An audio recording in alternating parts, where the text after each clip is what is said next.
할렐루야. 이 더위에도 예배 자리에 모인 우리 성도님들 주님의 이름으로 축복합니다. 더위에 믿음으로 인내하시기를 바랍니다. 이런 마음으로 우리 좌우에 있는 여러분과 함께 인사 나누겠습니다. 믿음으로 인내하시기 바랍니다. 네, 이 더위에 믿음으로 인내하시기를 주님의 이름으로 축복합니다.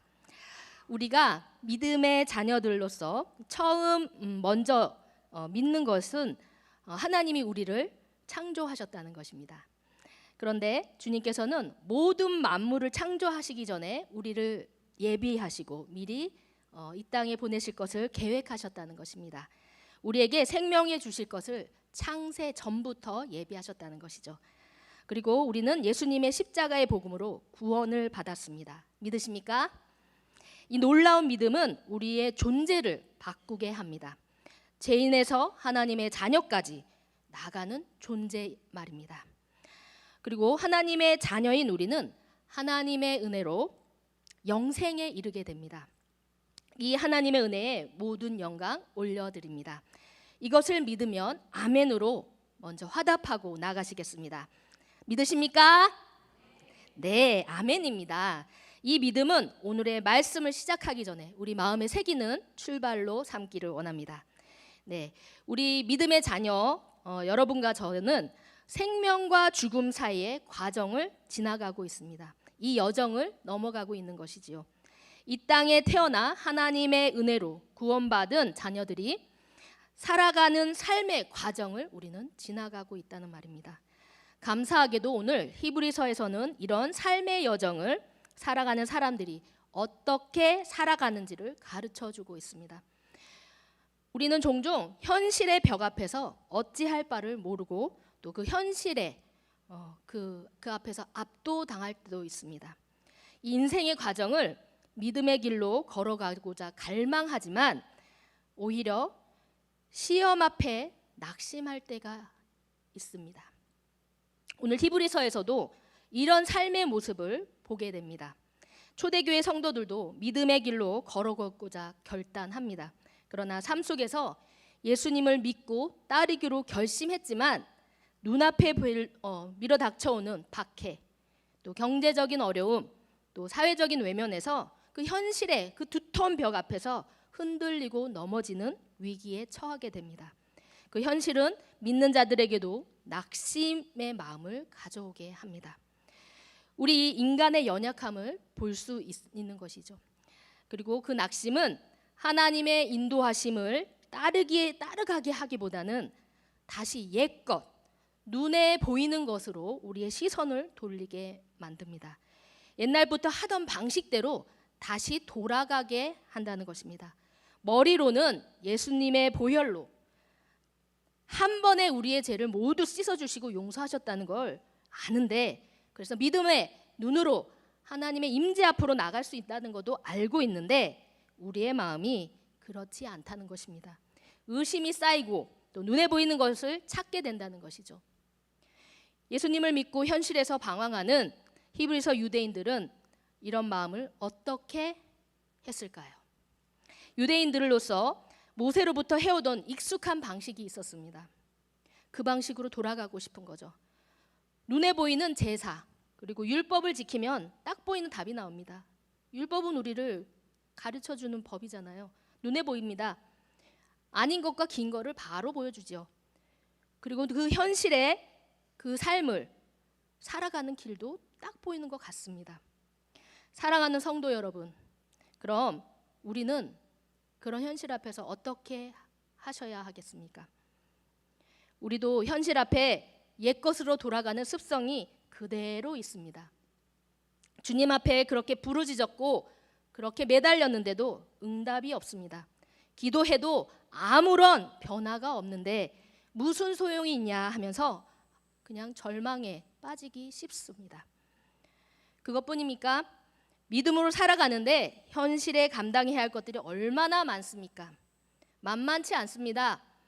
말할 수 없는 그 너무나 그 힘들고 어려운 것들이 산적해 있는 것이죠. 사랑하는 성도 여러분, 이런 막막하고 어려운 현실 그 앞에 여러분과 저는 어떻게 반응하고 계신가 여쭈어 봅니다. 옛것으로 돌아가 쉽게 현실과 타협하고 그러고 싶은 마음은 없으신지요? 그렇다고 뭐 달라질 게 있나 하고 의구심은 들지는 않으시는지요? 이 땅에서 삶의 과정, 우리의 믿음으로는 경주는 아주 간단하지가 않습니다. 힘들고 벅차고 어쩔 때는 그냥 포기하고 그런 마음이 더 많아지는 것이 우리의 현실이기도 합니다. 지치고 힘들어 낙심하게 되지요. 현실의 벽 만만치 않고 아주 단단하고 높습니다. 이런 환경의 벽을 우리는 아주 그 견고한 벽을 보고 있기는 하지만 그 환경을 대하는 우리의 마음 상태는 어떤지, 눈에 보이는 것이 아니라 내 마음은 어떤지를 돌아봐야 할 때입니다. 그런데 오늘 히브리서를 보면 그 성경 안의 인물들도 너무나 연약해서 넘어지기로 있는 모습을 우리는 그대로 볼 수가 있는 것입니다. 하지만 오늘 히브리서 기자는 삶의 과정을 지나가는 유대인들에게 말하고 있습니다. 뭐라고 합니까? 예수를 바라보자.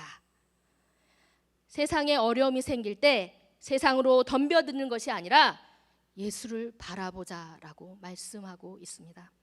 왜냐하면 모든 상황에서 예수님은 우리의 믿음의 경주를 시작하는 시작의 완성자이시기 때문입니다.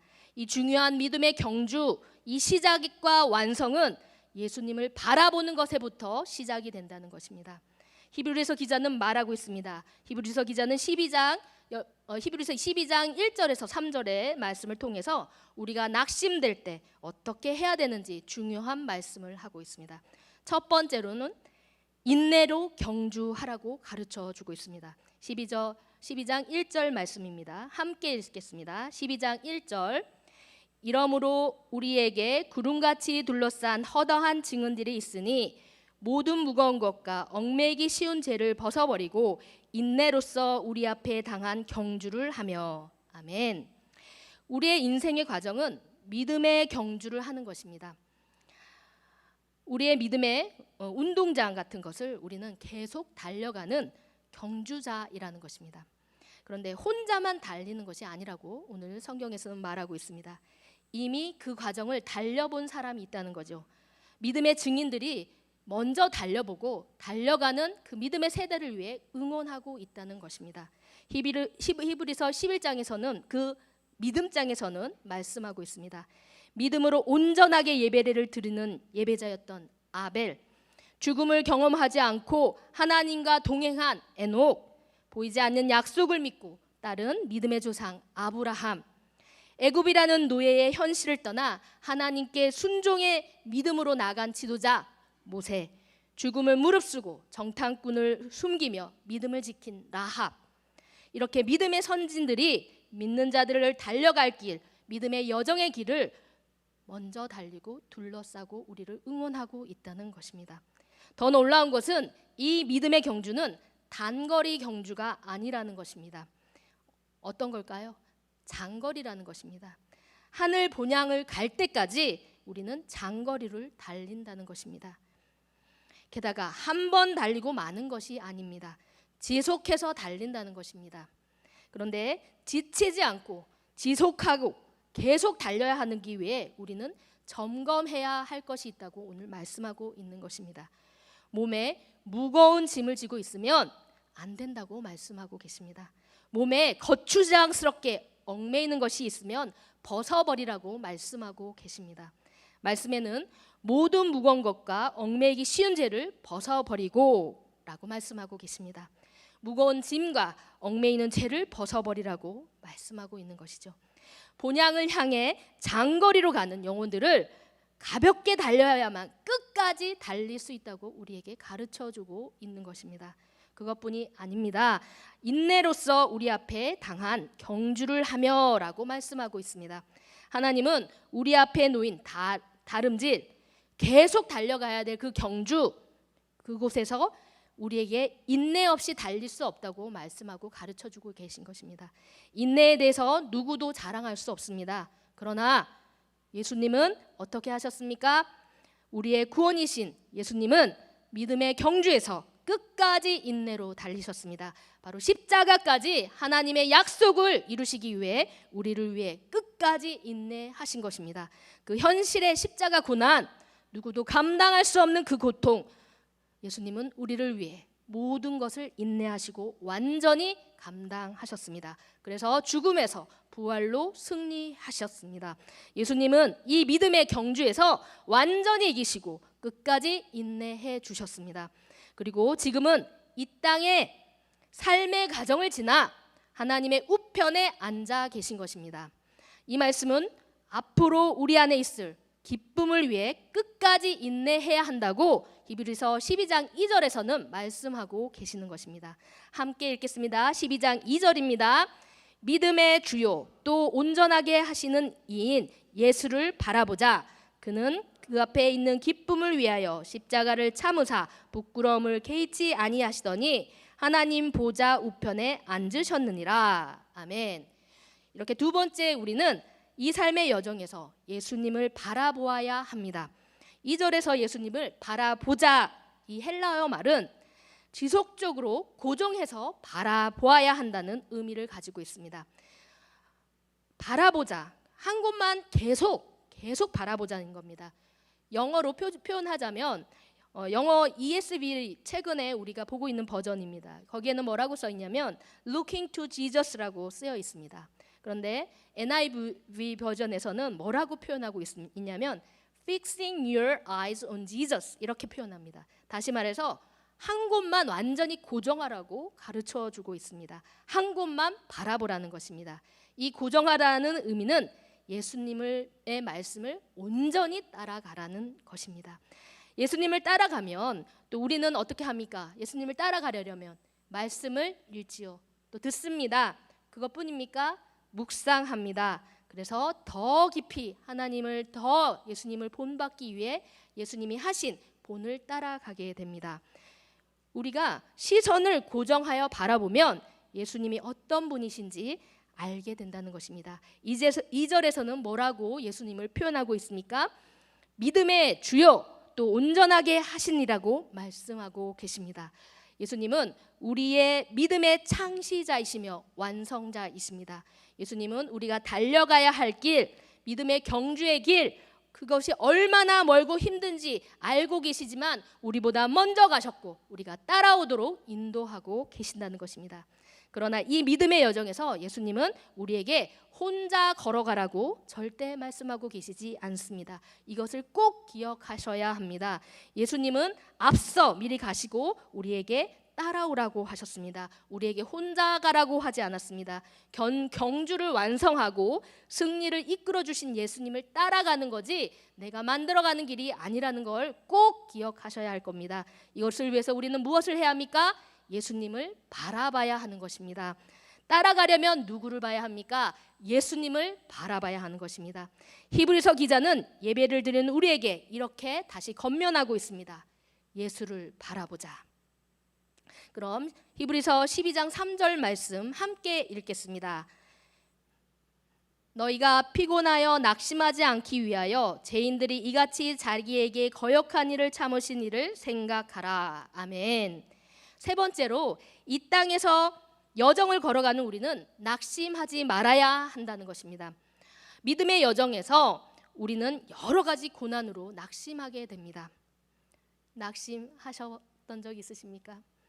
우리 믿음의 선배들도 고난에 밀려온 적들이 한두 번이 아닐 것입니다. 낙심하고 주저앉을 때는 또 얼마나 많았습니까?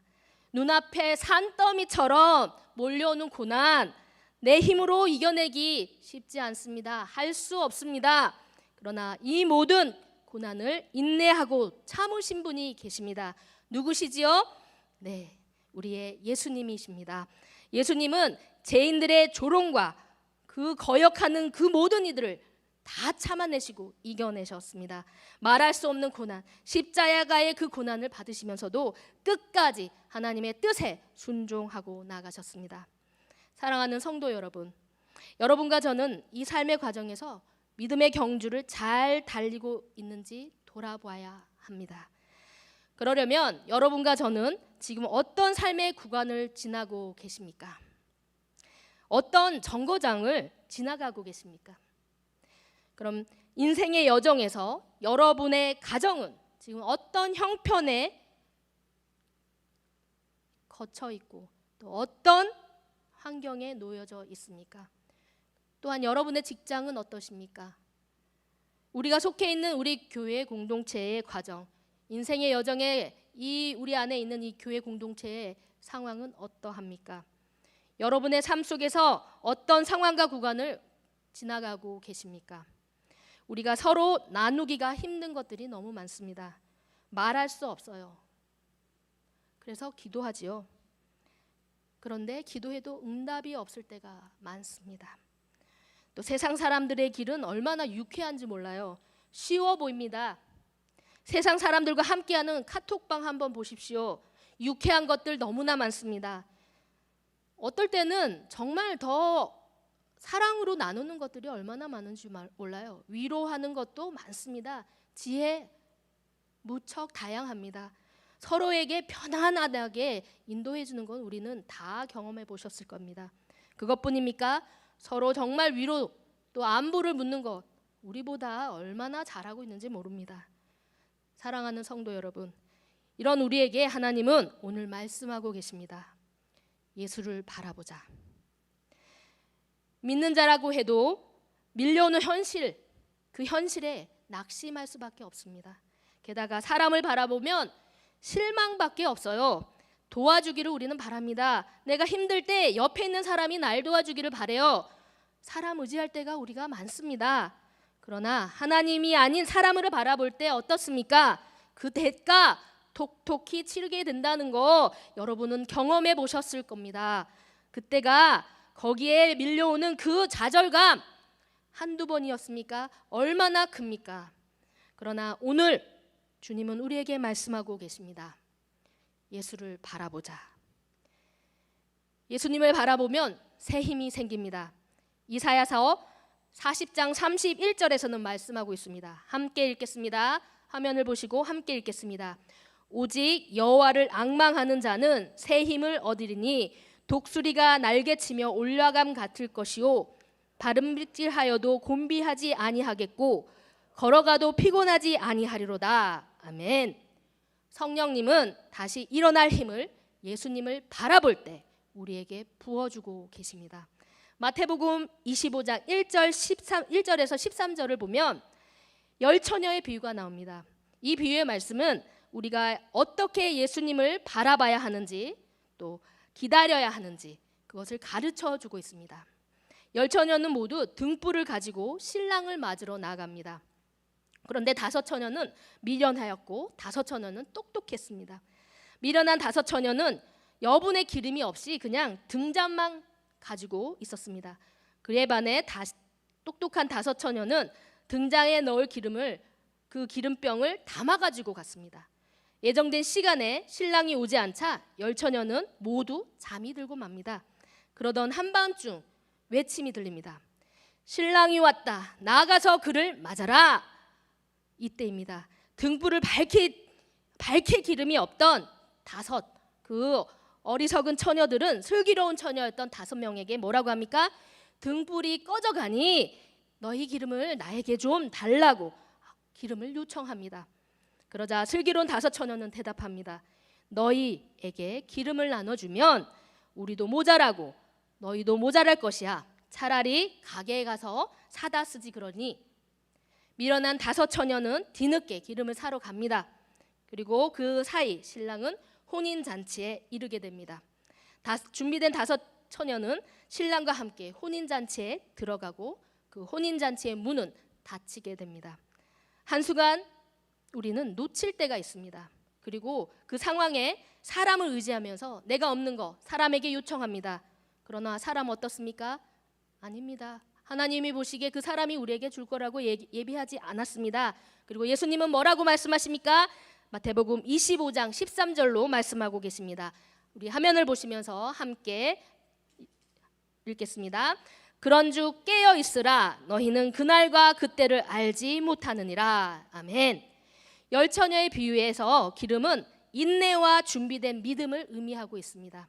우리가 현실의 벽에 부딪혀서 어찌할 바를 몰라 신랑 되신 예수님은 기다리고는 있지만 언제 오실지 몰라서 사람도 보고 내가 갖고 있지 않고 떨어져 있는 것도 모르고 사람 쳐다보고 그러고 있는 때를 봅니다. 그러나 예수님은 뭐라고 하십니까?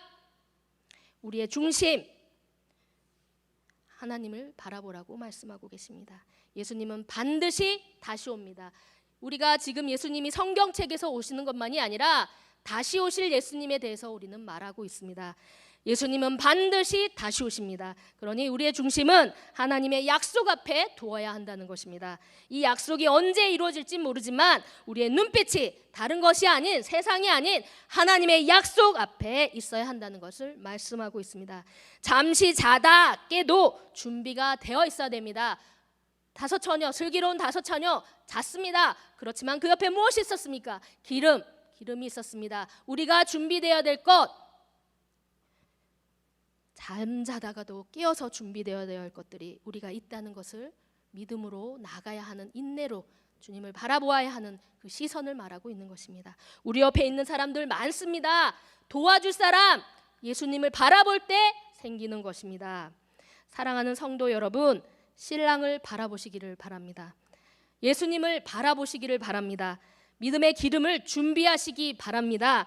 인내로 믿음의 경주를 계속해서 달려가시기를 주님의 이름으로 축복합니다. 그럼 우리가 예수님을 바라볼 때 우리의 삶 속에서 생겨나는 변화가 어떤 것이 있을까? 이런 질문이 떠오르게 됩니다. 먼저 절망이 아닌 인내와 소망의 시선이라는 것입니다. 절망이 아니라 소망이라는 것입니다. 히브리서 6장 19절에서는 말씀하고 있습니다. 우리 화면을 보시면서 함께 읽겠습니다. 히브리서 6장 19절입니다. 함께 읽겠습니다. 우리가 이 소망을 가지고 있는 것은 영혼의 닷 같아서 튼튼하고 견고하여 휘장 안으로 들어가니. 아멘. 예수님을 바라보면 땅의 것이 다가 아닌 것을 알게 되고 우리에게 부어주신 게 얼마나 감사한지를 깨달아 알아가게 한다는 것입니다. 우리에게 믿음의 여정에 소망이 생기게 된다는 것을 말씀하고 있습니다. 땅에 있는 것만 보는 것이 아니라 지금 이 시간만이 아니라 앞에 올 것 소망으로 바라보고 나가게 된다는 것을 말씀하고 있습니다. 하늘에 소망을 두라고 말씀하시는 것입니다. 현실에 부딪혀도 우리의 영혼은 요동치 않게 된다는 것입니다. 나의 미래를 두려워하지 않고 어떻게 합니까? 하나님의 약속을 바라보고 하나님을 의지하게 된다고 오늘 말씀하고 계십니다. 예수님을 바라볼 때 성령님은 우리에게 소망을 부어주십니다. 이 소망으로 하나님은 우리가 우리 자신만을 바라보는 것이 아니라 나에게 끝나는 것이 아니라 우리 공동체에 흘러가게 한다는 것입니다. 그 소망 내게만 있는 것이 아니라 우리 공동체로 흘러가게 한다고 말씀하고 계십니다. 우리가 예수님을 바라볼 때 성령님은 우리의 중심을 우리의 형제를 사랑하도록 옮겨주시고 움직여주신다는 것입니다. 히브리서 13장 1절에서는 말씀하고 있습니다. 함께 읽겠습니다. 13장 1절 상반절입니다. 함께 읽겠습니다. 형제 사랑하기를 계속하고. 아멘.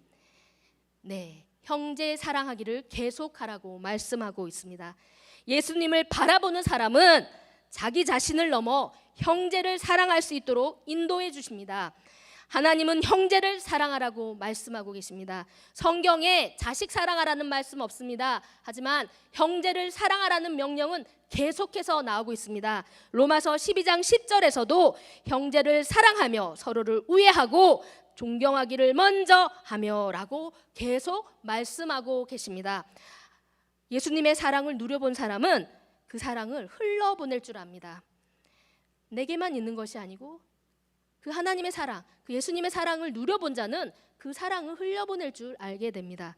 예수님 안에서 예수님을 바라보는 사람은 공동체를 바라보고 그 사랑을 나누게 된다는 것입니다.